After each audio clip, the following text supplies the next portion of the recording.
Hace 300.000 años, la Tierra era un secreto, un lienzo salvaje, un mundo que nunca, jamás, imaginarías. Un planeta que pertenecía a los elementos más primarios, a los vientos helados que esculpían cordilleras, a los volcanes en erupción que tejían nuevos paisajes, a océanos embravecidos que contenían misterios insondables y a bosques impenetrables donde la luz del sol apenas se atrevía a entrar. El paisaje estaba moldeado por fuerzas primitivas e implacables, y la edad de hielo, en ciclos intermitentes, extendía sus garras heladas sobre vastas regiones de Europa y Asia, mientras en otras, florecían sabanas y desiertos salpicados por la vida. En medio de esta magnificencia salvaje, ¿alguna vez te has detenido a pensar en las criaturas que gobernaban este planeta indómito? Bestias de leyenda, monstruos de la naturaleza, gigantes que moldearon la tierra bajo sus pasos y cuya sola presencia definía el horizonte. Y cómo, en ese escenario brutal e inclemente,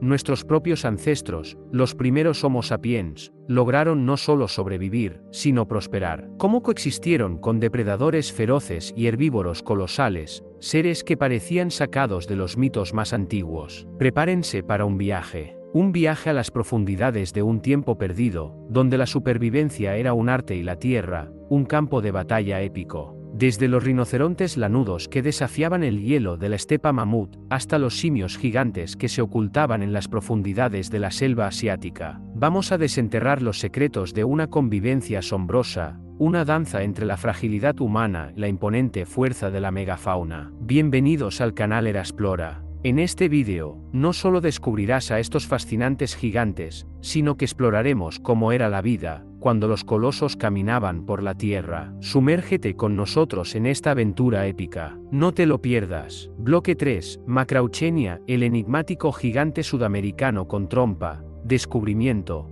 anatomía y adaptaciones. Dejamos las vastas y soleadas sabanas africanas para cruzar no solo continentes, sino también un abismo evolutivo. Nos adentramos ahora en la prehistoria de Sudamérica, un continente que, durante millones de años, fue un laboratorio natural de evolución aislado. Aquí, en paisajes que hoy abarcan desde las pampas barridas por el viento de Argentina hasta las elevadas planicies y valles de los Andes, encontramos una de las criaturas más enigmáticas, peculiares y fascinantes de la megafauna del Pleistoceno, la Macrauchenia. Su nombre, que significa llama larga, apenas insinúa la verdadera extrañeza de su anatomía. La Macrauchenia, cuyo nombre científico es Macrauchenia patachonica, es un testimonio viviente de la convergencia evolutiva, donde diferentes linajes desarrollan características similares en respuesta a presiones ambientales parecidas. A primera vista, la Macrauchenia parecía una quimera, el cuerpo robusto y pesado de un camello,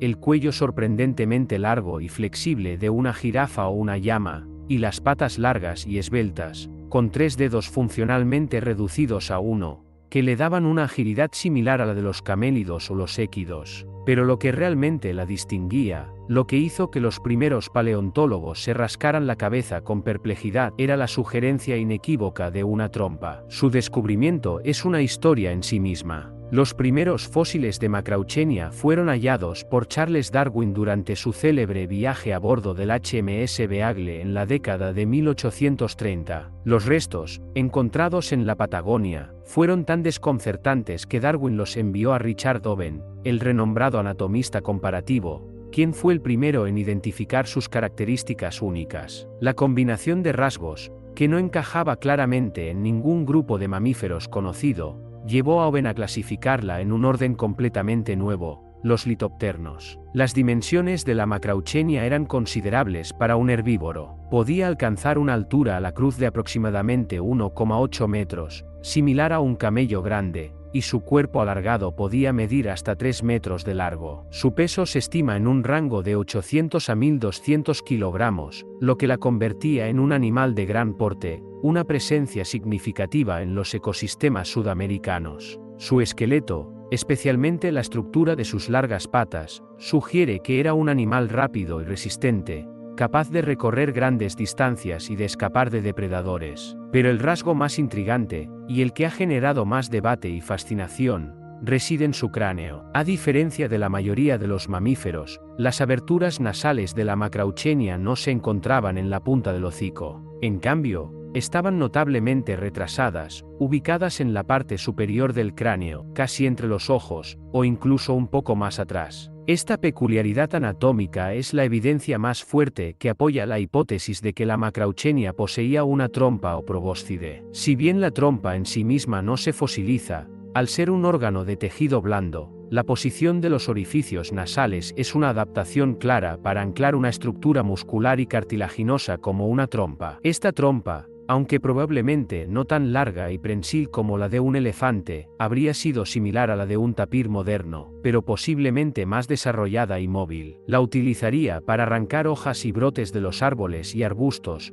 para sondear en busca de vegetación acuática en pantanos y ríos, o para manipular el alimento antes de llevarlo a la boca. La versatilidad de una trompa habría sido una ventaja crucial en un continente con una variedad tan rica de flora. Además, la presencia de la trompa explicaría la flexibilidad de su cuello y la forma de su mandíbula, adaptadas para procesar una dieta de ramoneo mixto. La Macrauchenia prosperó en Sudamérica durante el Pleistoceno, hace aproximadamente entre 2.6 millones de años y 10.000 años, sobreviviendo a varios ciclos de glaciaciones y calentamientos. Los numerosos registros fósiles, encontrados en diversas localidades desde el sur de Brasil hasta la Patagonia, incluyendo sitios famosos como la Cueva del Milodón en Chile, indican que era un animal adaptable. Habitaba una amplia gama de ambientes, desde pastizales abiertos, las pampas, hasta zonas de bosque disperso, matorrales e incluso ambientes semiacuáticos cerca de lagos y ríos. Su dieta, inferida del estudio de sus dientes, ipsodontes, es decir, de corona alta, ideales para el pastoreo abrasivo, pero también con patrones de desgaste que sugieren ramoneo, indica que era un herbívoro generalista, capaz de explotar tanto las hierbas como las hojas y brotes de plantas leñosas. Su misterioso linaje es otro punto de profundo interés. La Macrauchenia pertenecía a los litopternos, un orden de mamíferos ungulados que evolucionaron de forma endémica en Sudamérica durante el largo periodo en que el continente estuvo aislado geográficamente. Durante millones de años, antes de la formación del Istmo de Panamá, la fauna sudamericana se desarrolló de manera única, dando lugar a criaturas como los perezosos terrestres gigantes, los gliptodontes y, por supuesto, los litopternos. Lo más asombroso de la Macrauchenia es que fue uno de los pocos grandes mamíferos nativos que sobrevivieron al gran intercambio biótico americano, un evento geológico donde el surgimiento del istmo permitió el paso masivo de especies entre Norte y Sudamérica. A pesar de la afluencia de competidores y depredadores del norte, la Macrauchenia persistió por un tiempo, coexistiendo con los camélidos y los caballos que llegaron del norte. Su extinción, al final del Pleistoceno, se enmarca en el patrón global de la desaparición de la megafauna. Aunque las causas exactas siguen siendo objeto de investigación, se cree que una combinación del cambio climático que alteró sus hábitats y la creciente presión de la caza por parte de los primeros Homo sapiens que colonizaron Sudamérica, contribuyó a su eventual declive. Los hallazgos de fósiles de Macrauchenia con marcas de herramientas líticas en varios sitios arqueológicos demuestran que fue una presa para nuestros ancestros, añadiendo una capa más de complejidad a su fascinante historia. El legado de la Macrauchenia nos recuerda la increíble diversidad de vida que floreció en el pasado y la importancia de los eventos geográficos en la configuración de la evolución. Desde los enigmáticos paisajes sudamericanos, nos transportamos ahora a las vastas y cambiantes extensiones de Eurasia, un continente modelado por los ciclos implacables de las glaciaciones y los interglaciares. Aquí, en un mosaico de estepas herbáceas, tundras gélidas y bosques dispersos que florecían en épocas más cálidas, una criatura de una belleza y una escala sobrecogedoras vagaba con una magnificencia sin par, el megaloceros, cuyo nombre científico es Megaloceros giganteus. Aunque comúnmente, y erróneamente, se le conoce como el alce irlandés, este grandioso cérvido no era un alce ni su distribución se limitaba a la isla Esmeralda. Fue, de hecho, uno de los ciervos más extraordinarios y masivos que jamás hayan pisado la Tierra. El Megaloceros hizo su aparición en Europa hace aproximadamente 400.000 años, durante el Pleistoceno medio, y prosperó durante cientos de miles de años, adaptándose a los profundos cambios climáticos de la era. Los primeros fósiles reconocidos científicamente fueron descritos en el siglo XVII, y su estudio ha revelado una línea evolutiva fascinante dentro de la familia de los cérvidos. Sus dimensiones eran imponentes, incluso para los estándares de la megafauna. Un macho adulto podía alcanzar una altura a la cruz de entre 2,10 y 2,3 metros, superando en estatura a los alces modernos más grandes. Su peso oscilaba entre los 600 y 700 kilogramos, aunque se han estimado individuos de hasta 800 kilogramos. Era un animal de constitución robusta y musculosa, diseñado para la resistencia y la supervivencia en entornos exigentes. Su cuerpo era proporcionalmente más compacto que el de un alce, con patas fuertes que le permitían desplazarse eficazmente por terrenos variados. Pero la característica que definía al megaloceros y lo convertía en una maravilla de la naturaleza eran, sin lugar a dudas, sus astas. Estas no eran simplemente grandes, eran monumentales, el adorno óseo más extenso que cualquier cérvido haya desarrollado en la historia evolutiva. Las astas, que crecían y se mudaban anualmente, podían alcanzar una asombrosa envergadura de hasta 3,7 metros de punta a punta, en algunos casos acercándose a los 4 metros. Para ponerlo en perspectiva, su envergadura era mayor que la de un automóvil pequeño. Y no solo eran anchas, eran pesadas, con un peso que podía superar los 40 kilogramos, y en ocasiones, incluso los 50 kilogramos, incluyendo el tejido blando que las recubría durante su crecimiento. La construcción de estas astas cada primavera era un prodigio biológico y una hazaña metabólica. Este proceso, uno de los crecimientos óseos más rápidos del reino animal, exigía al megaloceros macho una ingesta masiva de calcio, fósforo y otros minerales. La disponibilidad de estos nutrientes en su dieta y su entorno era, por tanto, una preocupación constante. Si la calidad de la vegetación disminuía, el tamaño y la calidad de las astas también lo harían, lo que tendría graves implicaciones para su éxito reproductivo. Las astas, con sus numerosas puntas y su forma palmeada, no eran solo para exhibición, eran la principal herramienta en los combates rituales entre machos durante la temporada de celo o brama. Estas confrontaciones, que debieron ser espectáculos de fuerza bruta y resistencia, decidían qué macho dominante obtendría el derecho a aparearse con las hembras, asegurando la transmisión de los genes más fuertes. La morfología de sus astas sugiere que los combates no eran tanto de embestida frontal como de empuje lateral y enclavamiento, intentando desequilibrar y dominar al oponente. El megaloceros era un habitante versátil de la estepa tundra euroasiática. Prefería entornos de pastizales abiertos salpicados de bosques dispersos, un tipo de paisaje que fue común durante los interglaciares. Su dieta consistía principalmente en pastos y hierbas de bajo crecimiento, aunque también ramoneaba hojas y brotes de arbustos y árboles, adaptándose a la vegetación disponible en cada estación. Los análisis de isótopos estables en sus fósiles han proporcionado valiosa información sobre su dieta, confirmando su naturaleza de herbívoro generalista. Como otros grandes herbívoros, vivían en manadas, lo que les proporcionaba seguridad colectiva y eficiencia en la búsqueda de alimento. Su presencia, al igual que la del uro, ayudaba a mantener los paisajes abiertos, controlando el crecimiento de la vegetación leñosa y favoreciendo la biodiversidad de los pastizales. La historia del megaloceros es una de asombrosa resiliencia, pero su final es un eco de la gran extinción del Pleistoceno. Aunque no fue cazado tan intensamente por los Homo sapiens como otras megafaunas, su desaparición, que culminó hace unos 7.700 años en su último refugio en Siberia Occidental, está ligada a una combinación de factores ambientales y, posiblemente, a la creciente presión humana. La teoría más aceptada para su declive se centra en el cambio climático. El calentamiento global postglacial transformó la estepa tundra en densos bosques de coníferas y caducifolios. Este cambio de hábitat habría dificultado enormemente el movimiento del megaloceros y el uso de sus gigantescas astas en un entorno boscoso. Además, la nueva vegetación podría no haber proporcionado los nutrientes específicos, especialmente el calcio, necesarios para el crecimiento anual de sus enormes cornamentas. Si las astas de los machos se reducían, su éxito reproductivo disminuiría, llevando a una espiral de declive poblacional. Aunque la caza humana directa pudo haber tenido un impacto localizado, se considera que el factor ambiental fue el principal motor de su extinción.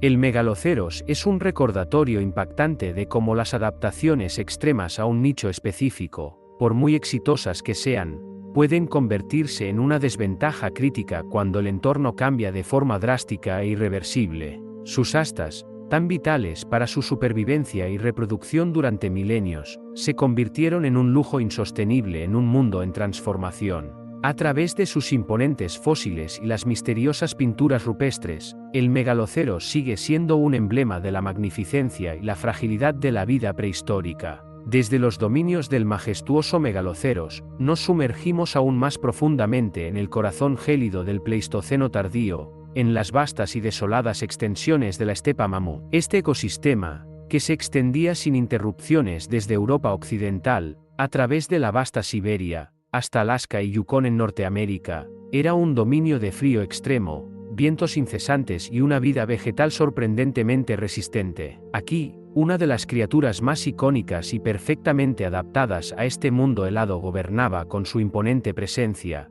el rinoceronte lanudo, o Coelodonta antiquitatis. Este coloso, cuyo nombre científico, diente de cavidad, alude a la peculiar estructura de sus molares, era una máquina biológica magistralmente diseñada para prosperar donde otras especies sucumbirían al invierno perpetuo. Su apariencia, capturada con asombrosa precisión en las cuevas paleolíticas, era la de una fortaleza viviente. Imaginen un rinoceronte, pero recubierto de una densa y lujosa capa de pelaje doble, que lo aislaba por completo del frío implacable. Esta vestimenta invernal constaba de una capa interna de lana fina y extremadamente densa, que atrapaba el aire y actuaba como una manta térmica, y una capa externa de pelos largos, ásperos y rígidos, de un tono pardo rojizo a negro oscuro, que repelían la nieve y la humedad. Este pelaje protector cubría cada centímetro de su cuerpo, desde las orejas, que eran notablemente pequeñas y peludas para minimizar la pérdida de calor, hasta su cola corta y robusta, también profusamente cubierta de pelo. Complementando este abrigo natural, el rinoceronte lanudo poseía una extensa capa de grasa subcutánea, que no solo servía como un aislante térmico adicional, sino también como una crucial reserva de energía durante los largos periodos de escasez de alimento en invierno. Estudios recientes de especímenes conservados en permafrost han revelado detalles sobre la estructura de su piel y la disposición de sus folículos pilosos, confirmando la eficacia de esta adaptación. Las dimensiones del rinoceronte lanudo eran formidables. Un macho adulto podía alcanzar una altura a la cruz de hasta 2 metros y una longitud corporal de más de 3,5 metros desde el hocico hasta la base de la cola. Su peso oscilaba típicamente entre las 2,5 y 3,5 toneladas, haciéndolo comparable en masa a un rinoceronte blanco moderno, pero con una constitución más compacta y acorazada. Su cuerpo era robusto y de forma similar a un barril, con un centro de masa bajo que le proporcionaba una estabilidad inquebrantable, crucial para moverse en terrenos irregulares y nevados. Sus patas, aunque relativamente cortas, eran extremadamente musculosas y terminaban en amplios cascos, diseñados para distribuir su peso de manera eficiente sobre superficies blandas como la nieve profunda o el suelo fangoso y descongelado de la primavera. La musculatura de sus hombros y cuello era excepcionalmente desarrollada, un testimonio de la fuerza necesaria para soportar y maniobrar con su rasgo más icónico. Este rasgo distintivo era, por supuesto, sus 2 cuernos queratinosos. El cuerno frontal, el más prominente, era una estructura maciza y aplanada lateralmente, que podía medir hasta 1 metro de longitud, y en casos excepcionales, superaba los 1,3 metros. Se curvaba distintivamente hacia adelante y ligeramente hacia abajo, con una superficie rugosa y estriada que indicaba un crecimiento constante. Este cuerno, a diferencia de los cérvidos, no se desprendía anualmente y era una extensión permanente de su cuerpo, creciendo a partir de una base ósea en el cráneo. El segundo cuerno, más pequeño y rudimentario, se situaba entre los ojos, contribuyendo a su perfil robusto. La función principal de este cuerno frontal masivo iba más allá de la mera defensa contra depredadores como los leones de las cavernas, Panthera spelaea, los tigres dientes de sable, Omotherium, o las manadas de lobos gigantes. Los estudios de microdesgaste dental y análisis isotópicos en sus fósiles han proporcionado pruebas convincentes de que el rinoceronte lanudo lo utilizaba como una pala natural. Era un instrumento robusto y especializado para barrer y apartar la nieve y el hielo, revelando la vegetación oculta debajo. Este comportamiento de paleodesnieve, o piscicultura de nieve, era una adaptación crucial para acceder a su alimento durante los largos y fríos inviernos de la estepa mamut,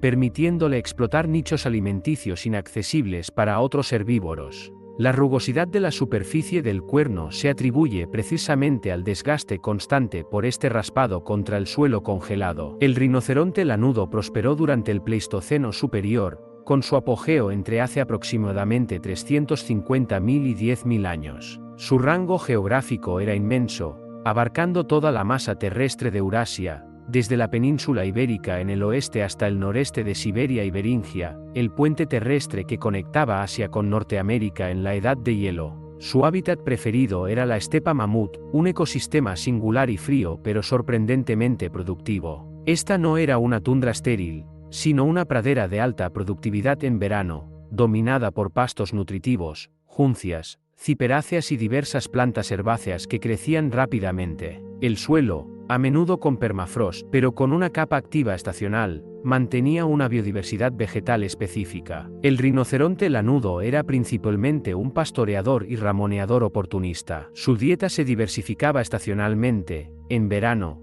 se alimentaba de una amplia variedad de hierbas y gramíneas frescas. En invierno, se veía obligado a recurrir a plantas más resistentes, líquenes, musgos y, vitalmente, la vegetación subterránea que descubría con su cuerno. Los análisis de contenido estomacal de especímenes excepcionalmente conservados, como el joven Sasa o los hallazgos en el río Colima en Siberia, han proporcionado una visión sin precedentes de su última comida, confirmando una dieta variada que incluía ajenjo, anémonas y otras hierbas adaptadas al frío. En cuanto a su comportamiento social, a diferencia de los mamuts lanudos que formaban grandes manadas, se cree que los rinocerontes lanudos eran animales predominantemente solitarios o vivían en grupos muy pequeños, quizás hembras con sus crías. Esta hipótesis se basa en el comportamiento de los rinocerontes modernos, así como en la distribución dispersa de los hallazgos fósiles. Los machos y hembras solo se reunirían para el apareamiento. La reproducción se llevaría a cabo en épocas más cálidas,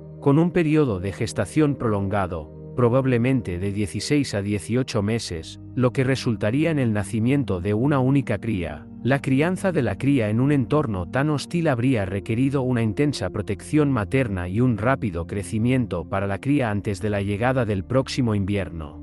La historia del rinoceronte lanudo está inextricablemente entrelazada con la de los primeros Homo sapiens y los neandertales, quienes compartieron los gélidos paisajes de Eurasia. Estos poderosos animales eran una fuente inestimable de recursos para los homínidos. Sus gruesas pieles, con su denso pelaje, proporcionaban un aislamiento superior para la confección de ropa extremadamente abrigadora y para cubrir las estructuras de refugios temporales, como tiendas y chozas, ofreciendo protección vital contra el frío. Su carne, aunque sin duda dura y fibrosa, era una fuente de calorías y proteínas crucial en un entorno donde el alimento era escaso y estacional. Los huesos robustos del rinoceronte, junto con sus cuernos, eran utilizados para fabricar una variedad de herramientas, desde mazos y raspadores hasta puntas de lanza y objetos rituales. La caza de un rinoceronte lanudo era una hazaña extremadamente peligrosa y colaborativa, un testimonio de la inteligencia y el ingenio de los cazadores paleolíticos. Requería una planificación meticulosa,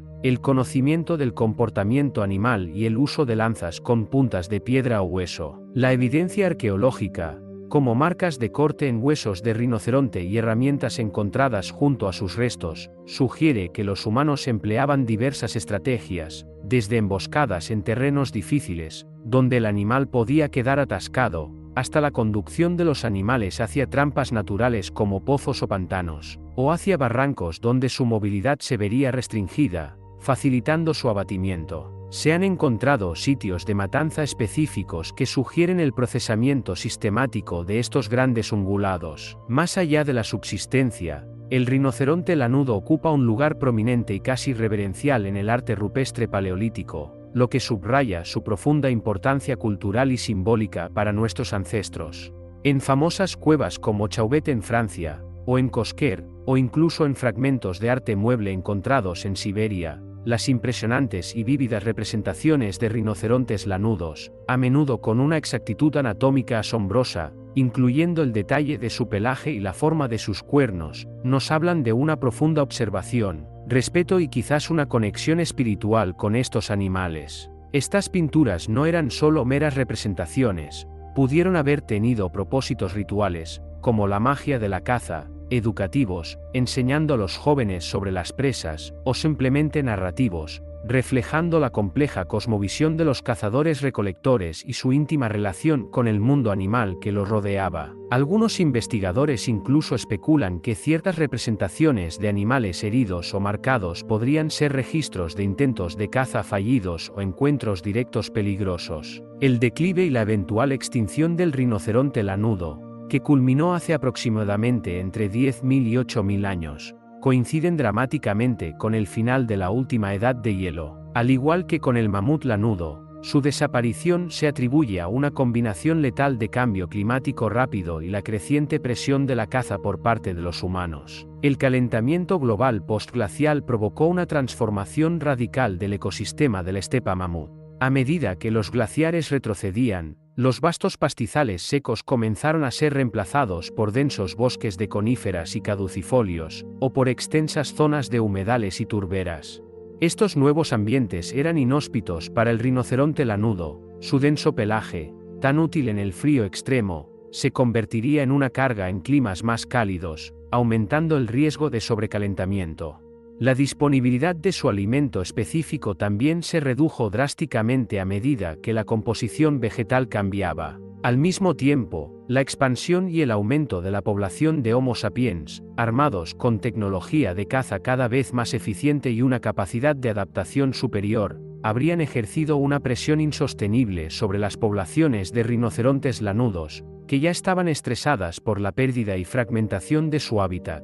La teoría de la sobreexplotación sugiere que la caza humana, incluso si no fue el único factor, pudo haber sido el golpe final. La combinación de la pérdida de hábitat, la fragmentación de poblaciones y la caza directa selló el destino de este magnífico gigante del hielo, dejando solo sus fósiles y las huellas en el arte rupestre como un testimonio conmovedor de su asombrosa existencia y de una era que ya no existe. Dejando atrás las heladas extensiones del rinoceronte lanudo, nos adentramos ahora en un ecosistema más variado, paradójicamente, más cercano a nuestro propio linaje evolutivo, las vastas llanuras, los densos bosques caducifolios y las fértiles riberas de Eurasia y el norte de África. Aquí, vagaba una criatura de una magnificencia indómita, la uro, o Bos primigenius. Más que un simple bovino salvaje, el uro era el ancestro directo de todo el ganado doméstico moderno, un titán de la naturaleza cuya existencia se entrelazó íntimamente con el destino de la humanidad, desde las cuevas prehistóricas hasta los albores de la agricultura. El uro era una bestia de proporciones colosales, superando con creces a la mayoría de las razas de ganado actuales. Los machos, en particular, eran imponentes, podían alcanzar una altura a la cruz de hasta 1,8 metros, e incluso superar los 2 metros en ejemplares excepcionales, rivalizando con los mayores bisontes y búfalos. Su peso oscilaba entre los 700 y 1.000 kilogramos, pero los machos más grandes en plenitud podían acercarse a los 1.500 kilogramos. Las hembras, aunque también grandes, eran considerablemente más pequeñas, con una altura de alrededor de 1,5 metros y un peso de 400 a 600 kilogramos, lo que marcaba un pronunciado dimorfismo sexual. Su físico era el de una máquina de poder y resistencia. El cuerpo del uro era musculoso y compacto, con un pecho ancho y una espalda robusta. Sus patas, poderosas y fuertes, le proporcionaban la capacidad de correr a velocidades sorprendentes para un animal de su tamaño, así como la resistencia para recorrer grandes distancias. Una de las características más llamativas y distintivas era su coloración. Los machos adultos eran predominantemente de un negro azabache, a menudo con una distintiva franja dorsal clara, casi plateada, que recorría su espina dorsal.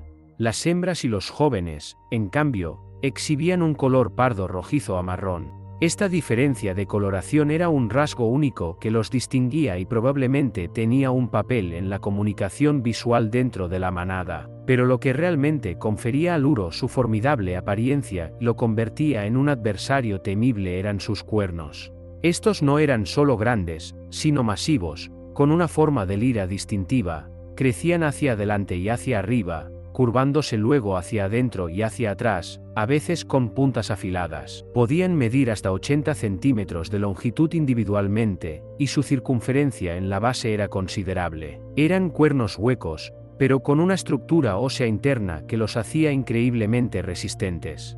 Los uros los utilizaban como armas defensivas poderosas contra depredadores como lobos, osos, grandes felinos, por supuesto, contra los cazadores humanos.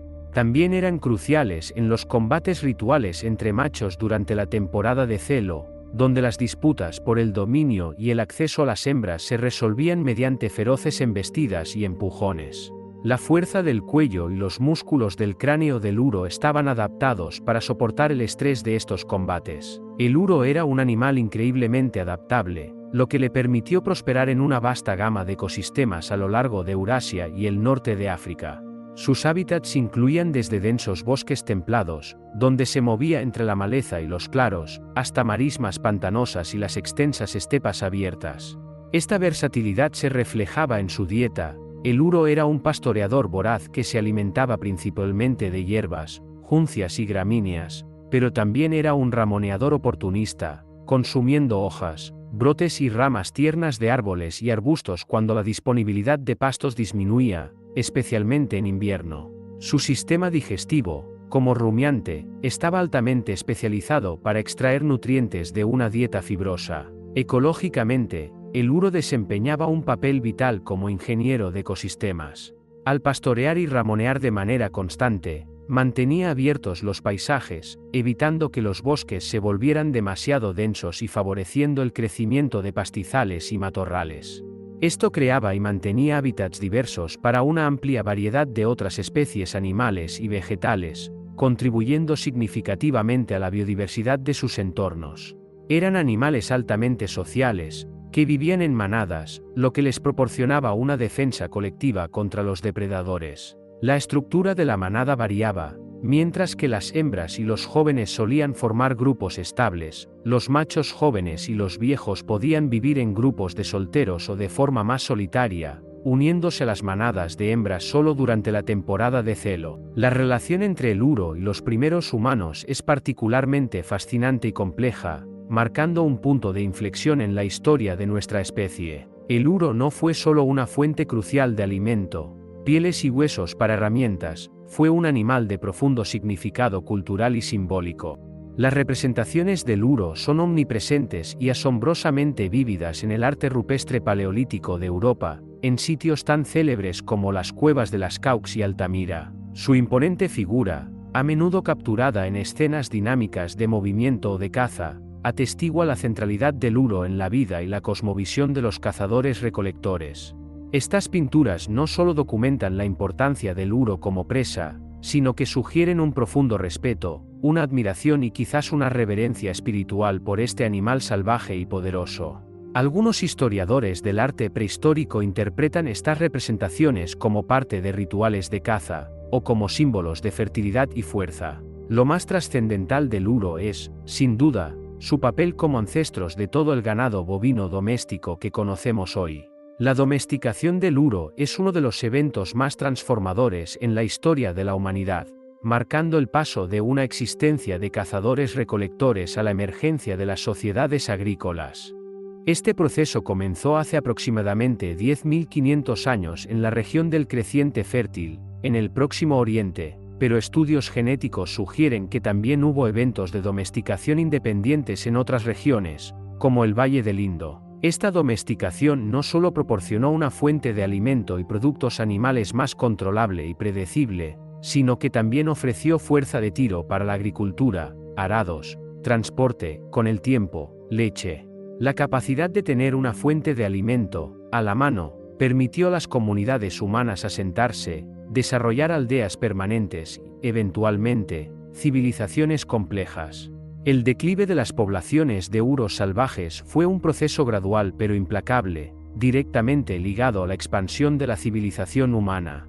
A medida que las poblaciones humanas crecían y la agricultura se extendía, los hábitats forestales y de pastizales del uro eran sistemáticamente talados para crear campos de cultivo y pastos para el ganado doméstico. La pérdida de hábitat y la fragmentación fueron, por lo tanto, un factor principal en su desaparición. Además, la caza por parte de los humanos, que continuó durante milenios no solo para la subsistencia sino también como deporte o para eliminar competidores con el ganado doméstico, ejerció una presión constante sobre las poblaciones remanentes. Se cree que la competencia por los pastos y el agua con el ganado doméstico también afectó negativamente a las manadas de uros salvajes. Las últimas poblaciones de uros salvajes se refugiaron en los bosques de Europa central y oriental.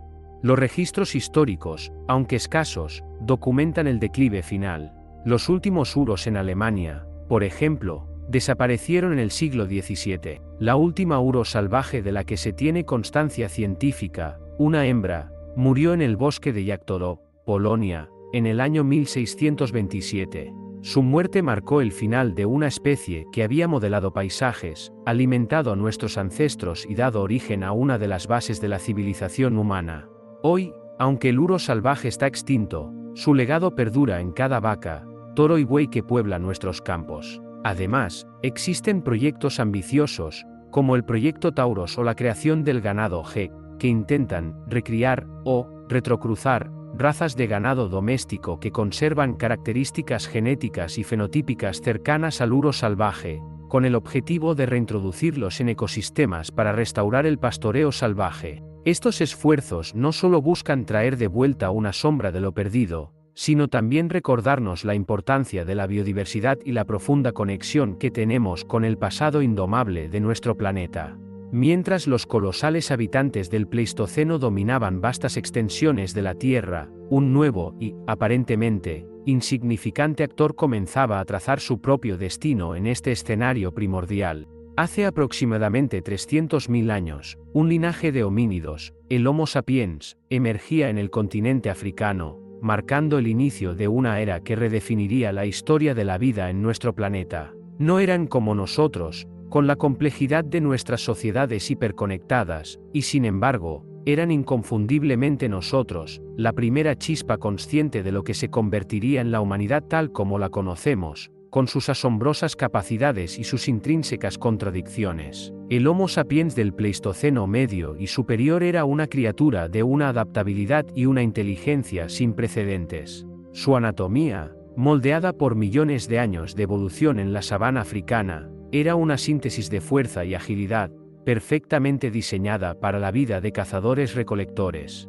Con una estatura promedio de alrededor de 1,60 a 1,7 metros para los hombres y algo menos para las mujeres, sus cuerpos eran atléticos y resistentes, capaces de largas jornadas de caminata y de la exigente práctica de la caza de persistencia. Sus esqueletos robustos, con fuertes inserciones musculares, atestiguan una vida físicamente demandante. Sin embargo, lo que realmente distinguía al Homo sapiens era su cerebro. Con un volumen promedio de alrededor de 1.350 centímetros cúbicos, comparable al nuestro actual, este órgano extraordinariamente desarrollado era el motor de su revolución cognitiva. Esta capacidad cerebral superior se manifestaba en una serie de innovaciones conductuales y cognitivas. Los ojos, que brillaban con una nueva luz en el fuego de sus campamentos, ya mostraban una cognición incipiente y una percepción aguda del entorno. Su capacidad de observación detallada les permitía entender los patrones de comportamiento animal,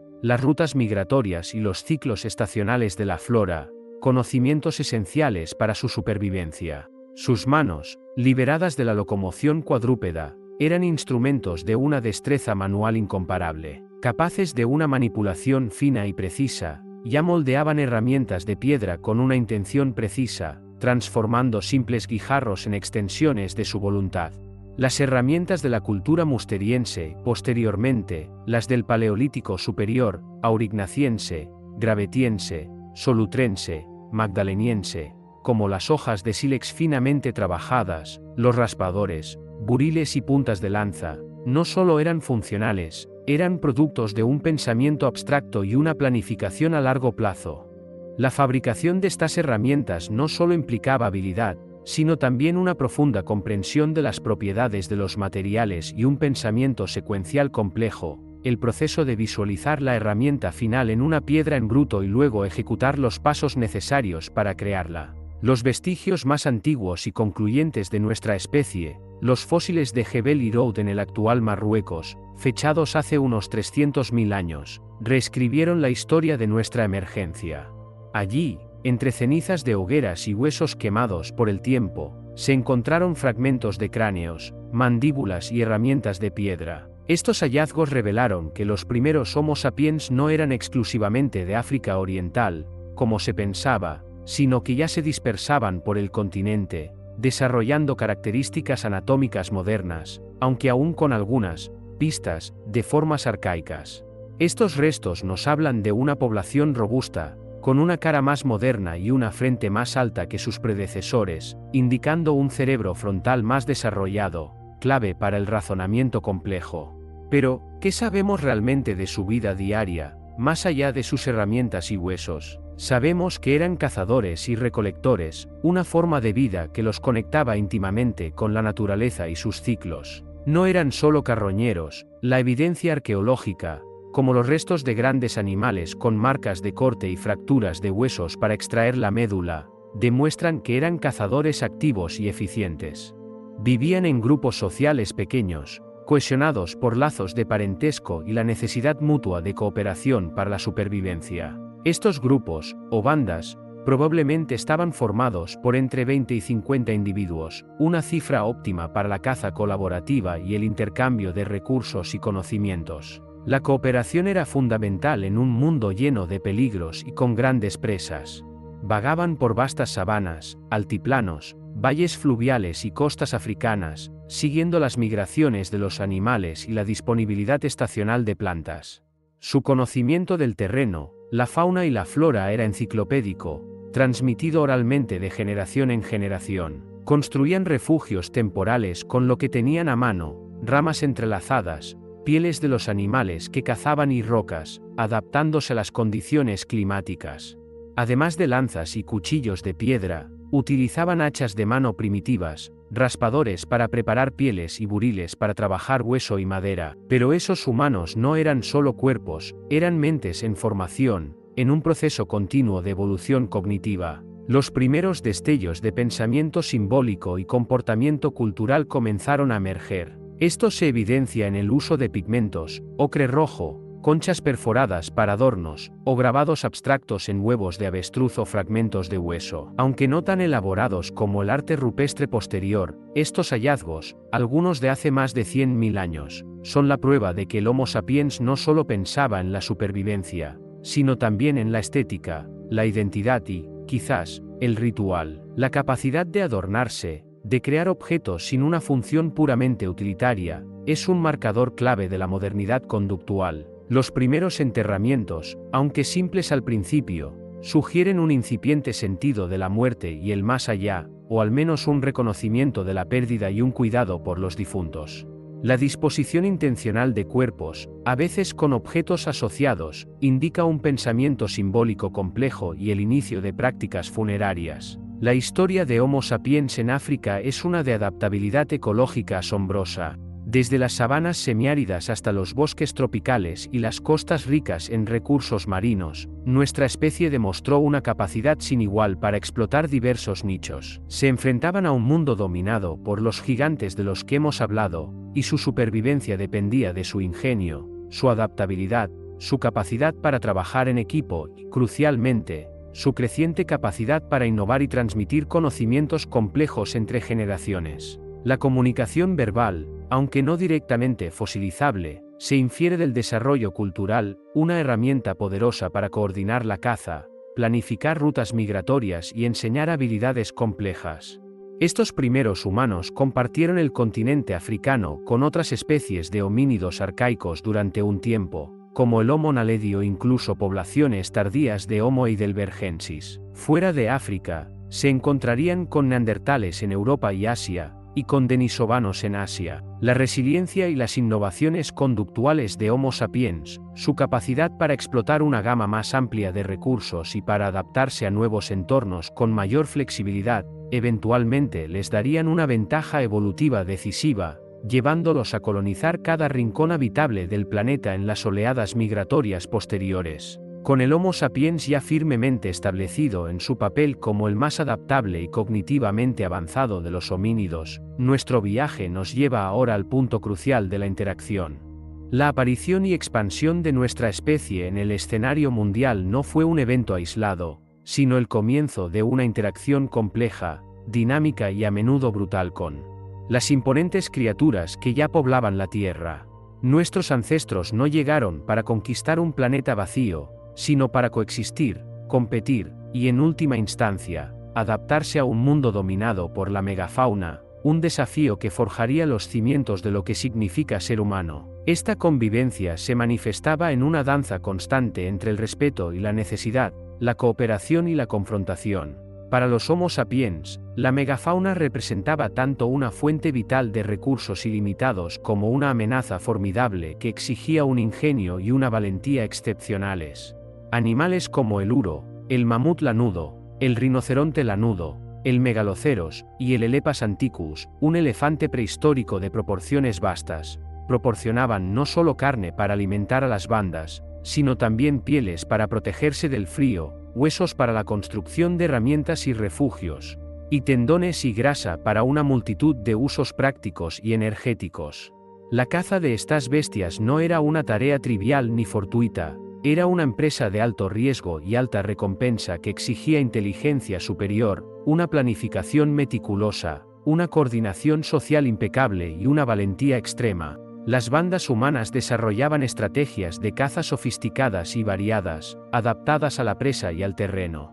Una de las tácticas más comunes era la caza por emboscada, donde grupos de cazadores esperaban en lugares estratégicos, como aguadas, senderos estrechos o pasos de montaña, para atacar a los animales con lanzas una vez que estaban en desventaja. Otra técnica efectiva era el uso de trampas naturales o construidas. Los animales eran conducidos hacia fosas profundas, los pozos de mamut, ciénagas, pantanos, o barrancos y acantilados, donde su tamaño y peso se convertían en una desventaja, inmovilizándolos o hiriéndolos gravemente antes de darles muerte. La evidencia arqueológica de sitios como el de la Côte d'Estibrelade en Jersey, un barranco natural donde se han encontrado restos de mamuts y rinocerontes lanudos que fueron abatidos, o los yacimientos de trampas para mamuts en Norteamérica, sugieren la eficacia de estas estrategias.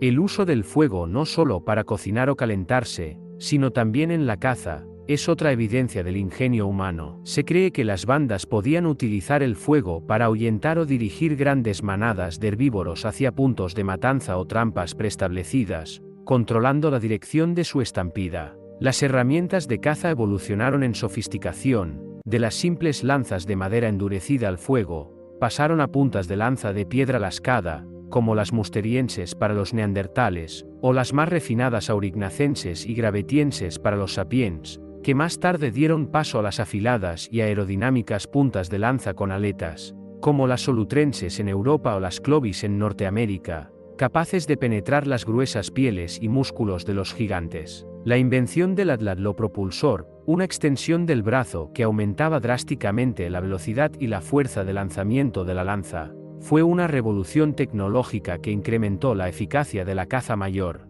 La utilización de los recursos de la megafauna iba mucho más allá de la carne. Cada parte del animal era valiosa y era procesada con meticulosidad. Las pieles, especialmente las gruesas y lanudas de mamuts y rinocerontes, eran raspadas y curtidas para confeccionar ropa extremadamente abrigadora, esencial para sobrevivir en climas glaciares. También se utilizaban para construir refugios temporales, como tiendas y chozas, y para la elaboración de mantas y cuerdas. Los huesos largos y densos eran transformados en una increíble variedad de herramientas, desde agujas de coser, esenciales para coser la ropa de piel, punzones y arpones para la pesca, hasta mazos, palas para excavar y bases para lámparas de grasa. La médula ósea, rica en calorías, era un alimento vital que se extraía fracturando los huesos. Los tendones se secaban y se utilizaban como hilos resistentes para coser o como cuerdas para arcos y lanzadores. La grasa era una fuente concentrada de energía dietética y también se utilizaba como combustible para lámparas de grasa, proporcionando luz en las profundas cuevas y durante las largas noches invernales. Incluso el marfil de los mamuts se tallaba en extraordinarias figuras de arte mueble o en objetos utilitarios y simbólicos. Pero la relación no era unidireccional. Los humanos también eran parte de la cadena alimenticia y competían con otros depredadores. Gigantescos carnívoros acechaban en las sombras, y la competencia por los recursos era una constante. Uno de los felinos más temibles y especializados que nuestros ancestros encontraron en Eurasia y Norteamérica fue el Homotherium, el diente de cimitarra. A diferencia del más conocido Smilodon, el tigre dientes de sable americano de robusta constitución y grandes caninos diseñados para apuñalar a presas lentas, el Homotherium era un felino más esbelto y ágil, con caninos superiores alargados y serrados, más parecidos a cuchillos curvos o cimitarras.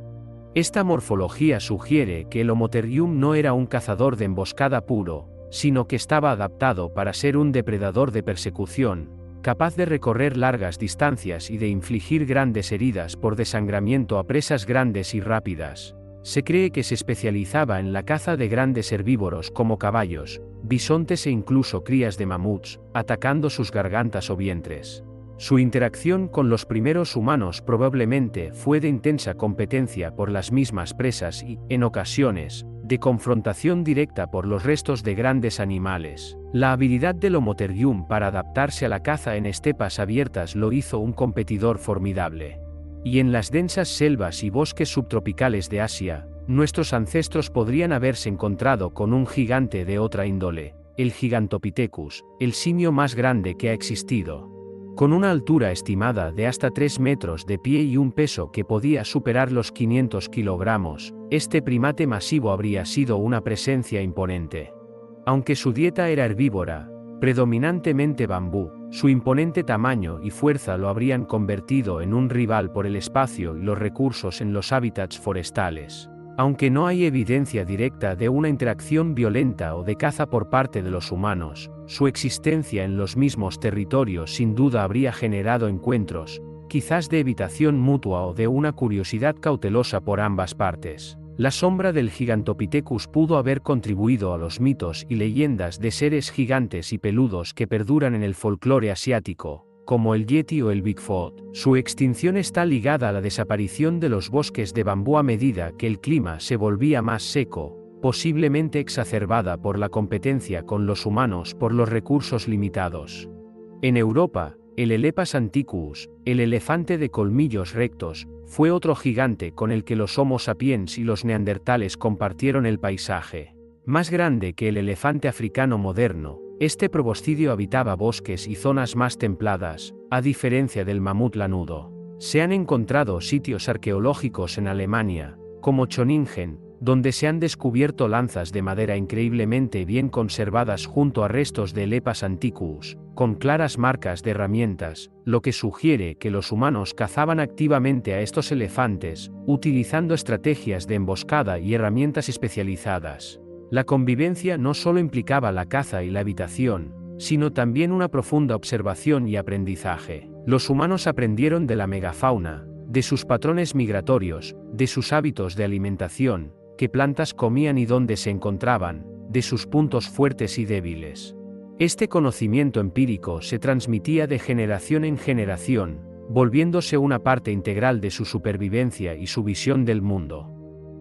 La capacidad de anticipar el movimiento de una manada de mamuts o de reconocer los signos de la presencia de un rinoceronte se convirtió en una habilidad vital. La huella de estos encuentros y de esta profunda relación con la megafauna se plasmó de manera indeleble en el arte rupestre paleolítico, un testimonio visual sin precedentes de la mente humana en formación.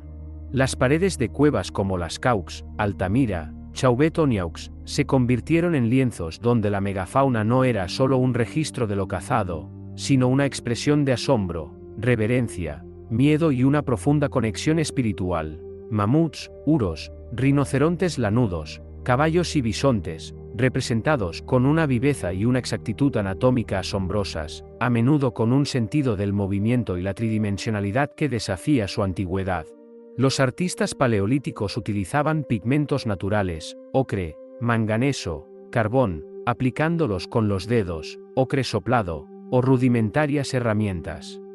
Las interpretaciones de este arte son variadas y complejas. Era magia de caza para asegurar el éxito. Eran representaciones de mitos o rituales chamánicos. Eran formas de enseñanza para los jóvenes cazadores. Lo cierto es que la megafauna era central en la cosmovisión de estos pueblos. Los animales se representaban a menudo en su estado más vital y poderoso, lo que sugiere que eran vistos no solo como alimento, sino como seres con espíritu, quizás tótems o deidades. La presencia de siluetas de manos o símbolos abstractos junto a los animales añade capas de significado ritual y simbólico que aún hoy estamos desentrañando. Este arte no es solo arte, es la primera gran biblioteca de la humanidad, narrando una historia de interdependencia entre nuestra especie y los gigantes que poblaban su mundo. En última instancia, el desafío y la oportunidad que representaba la megafauna actuaron como un catalizador para la evolución humana. La necesidad de cazar a estos animales gigantes impulsó la inteligencia, fomentó la cooperación social a una escala sin precedentes, estimuló la innovación tecnológica en la fabricación de herramientas y armas, y probablemente aceleró el desarrollo de un lenguaje complejo, esencial para la planificación y la comunicación detallada. Nuestra capacidad para adaptarnos, innovar y, sí, también para influir dramáticamente en nuestro entorno, se forjó en la convivencia con estos gigantes. Ellos no solo fueron las bestias de la Edad de Hielo, fueron, en gran medida, los arquitectos involuntarios de la complejidad humana. Hemos viajado a través de eras, presenciado el auge de criaturas monumentales y la emergencia de nuestra propia especie, el Homo sapiens. Pero este viaje no estaría completo sin abordar el capítulo más sombrío, quizás, el más instructivo de esta epopeya prehistórica, el declive y la eventual extinción de la megafauna pleistocénica. No fue un evento singular, sino una tragedia compleja, un lento crepúsculo que se extendió a lo largo de miles de años, culminando hace aproximadamente entre 12.000 y 8.000 años. Este es un enigma que los científicos han estado desentrañando con fervor durante décadas, y que apunta a una interacción mortal de dos fuerzas monumentales, el implacable cambio climático global y la creciente e irreversible huella de la humanidad. Para entender la magnitud de estas extinciones, primero debemos situarnos en el final de la última edad de hielo, el Pleistoceno tardío y el inicio del Holoceno. Este periodo, conocido como la transición glacial interglacial, fue un momento de una profunda y a menudo abrupta fluctuación climática. No fue un calentamiento lineal y suave, sino una serie de pulsos de calentamiento y enfriamiento, intercalados con periodos de estabilidad relativa, cada uno con sus propias consecuencias ecológicas. El evento climático más significativo y dramático fue el rápido calentamiento global que siguió al último máximo glacial. Las inmensas capas de hielo que cubrían gran parte de Norteamérica y Eurasia comenzaron a retroceder a un ritmo asombroso. Este derretimiento masivo no solo provocó un aumento global del nivel del mar, estimado en hasta 120 metros, lo que reconfiguró por completo las líneas costeras y los puentes terrestres, como Beringia, sino que también alteró fundamentalmente los patrones climáticos globales. El cambio más devastador para la megafauna fue la transformación radical de los ecosistemas. La vasta y productiva estepa mamut, que durante milenios había sido el bioma dominante en las latitudes altas, comenzó a desaparecer. Esta estepa, caracterizada por pastos ricos en nutrientes, juncos y hierbas, fue gradualmente reemplazada por densos bosques boreales, taiga, y bosques caducifolios en latitudes más templadas, así como por extensas zonas de humedales y turberas a medida que la humedad aumentaba y el drenaje del suelo cambiaba. Para animales como el mamut lanudo, el rinoceronte lanudo y el megaloceros, que estaban anatómicamente y fisiológicamente adaptados a un paisaje abierto y herbáceo, este cambio de hábitat fue catastrófico. Su pelaje denso, su gran tamaño y sus sistemas digestivos especializados ya no eran ventajas en un entorno boscoso o pantanoso. El movimiento se hacía difícil, y la disponibilidad de su alimento específico se reducía drásticamente. Además de los cambios de vegetación, la disponibilidad de agua también se vio alterada. En algunas regiones, el aumento de la humedad pudo haber creado condiciones pantanosas desfavorables, mientras que en otras, cambios en los patrones de precipitación estacional pudieron haber llevado a periodos de sequía estival más pronunciados. La fragmentación del hábitat fue otra consecuencia crítica. A medida que los parches de hábitat adecuados se encogían y aislaban, las poblaciones de megafauna se volvían más pequeñas, más vulnerables genéticamente y más susceptibles a eventos estocásticos como enfermedades o inviernos particularmente duros. Sin embargo, el cambio climático, por sí solo, no parece explicar la selectividad y la magnitud de las extinciones. Las edades de hielo anteriores también habían experimentado cambios climáticos significativos sin que se produjera una extinción masiva comparable de megafauna. Gracias por acompañarnos en este épico viaje a través del tiempo. Esperamos que esta inmersión profunda en el mundo de los gigantes haya despertado tu asombro y tu curiosidad. Si te ha gustado este contenido y quieres seguir explorando los misterios de nuestro planeta, te invitamos a darle me gusta a este vídeo, compartirlo con tus amigos y, por supuesto, suscribirte a Erasplora para no perderte nuestras próximas expediciones al pasado, al presente y al futuro de la vida en la Tierra. Hasta la próxima, y que la aventura continúe.